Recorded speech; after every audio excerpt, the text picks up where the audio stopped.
Okay, we're here to talk about the water heater fluid. And the pressure relief valve discharges higher around the 6 inches. The pressure relief valve is supposed to have an air gap in the same room as the water heater. So the most economical way to do that would have been to install a safety pan right there and have the temperature pressure relief valve drain into the safety pan, and then the safety pan continue on to the exterior.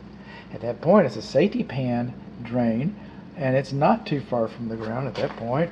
It could be higher, so if you got the safety pan there, it would save you a little work. I don't know. I'm just thinking about this. I don't have a care and use manual here, but I have one baked inside your inspection report. If you find your care and use manual, if you find this report, and this is our energy rating right here, okay, we're going to learn this nipple right here, that is for this is a high efficiency water heater on demand. That's why the gas piping is so large. It comes in and bam, it hits it with a lot of heat, gives you instant hot water, continuous hot water. Okay, it can do that. But the temperature coming out is actually not that hot because it's a high efficiency. It's not that hot. We come over here.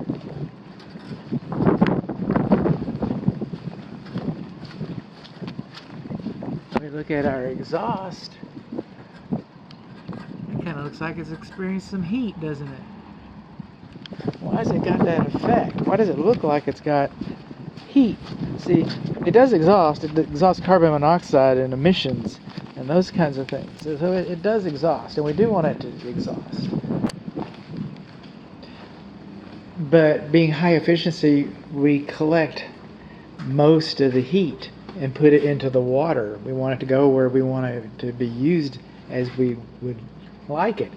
We don't want to pay for heat to go outside. And when we do that, we have a byproduct called condensate. And this is a condensate nipple. And it's supposed to have a drain that comes down. It's supposed to have a loop, actually, an air gap in the same room as the water heater, which you could do that with a safety pan. Okay, quickest, simplest, easiest, most economical fix. Think about how much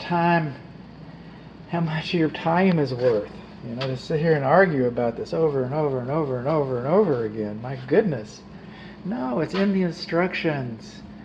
Otherwise, the condensate will come down here and it'll drip. It'll form around here where we've had some problems. Form right there. It's dripping right there. But that's not the only place it drips. It drips down inside of your heat exchanger inside of here. And what like a 14-year system is going to make it a 5 or 7-year system. I hope it lasts longer. It's not going to quit on the 5th birthday, but it's not going to. This is a Lamborghini.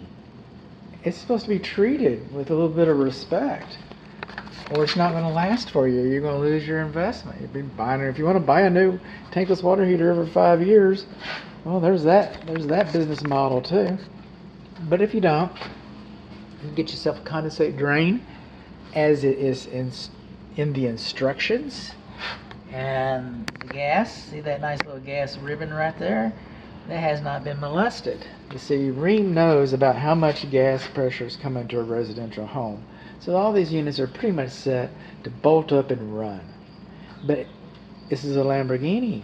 This is an Aston Martin. This is a Ferrari. This is that it will perform to its best ability if that is adjusted. And ironically, you might put a nanometer on there and it would be perfect. At least it's perfect. The plumber that installed this, he didn't have a manometer on his truck. Or if he did, it was all dusty underneath the seat. They don't do that, so they just bolt them up and go, bolt them up and go, bolt them up and go. But for maximum efficiency, that needs to be, you want to make sure that that's adjusted properly. When we come up underneath here, and most people know that we're supposed to check these all the time. We don't. Most people know that, there we go. I checked it. Okay. most people know that you're supposed to replace these every 3 years, and we don't. So we've got underneath here this black. And you look this up on YouTube. This is on YouTube. If you can't do it, then get a plumber to do it. Once a year, this screen is supposed to be cleaned out because it's critical. Because everything's happening at once. It's on demand, on the off, on off, on off. It's not just a water heater sitting here lumbering around waiting to deliver you a pot of hot water. So it's a little more critical. So this screen is supposed to be cleaned once a year, and you isolate these valves. And YouTube would show you how to do it, or a plumber will do it for you. You know, but if you don't do it right, you're going to get wet. Just letting you know. So another thing that should be care and use manual, I think I said that already, and a ballard, not a baluster, a bollard should have been installed here on the floor to protect this from vehicular damage. If your car can come in here and hit it, then that's what that's for. So what did we learn? We learned that we don't have our care and use manual. We learned that we do not have a condensate drain line, and we couldn't be installed properly because it wasn't installed at all. We learned that the gas wasn't dialed in. We learned that it's time to clean the filter. We learned that we do not have an air gap for our pressure relief valve. So we learned that we don't have a safety pan, and we learned that we don't have a bollard.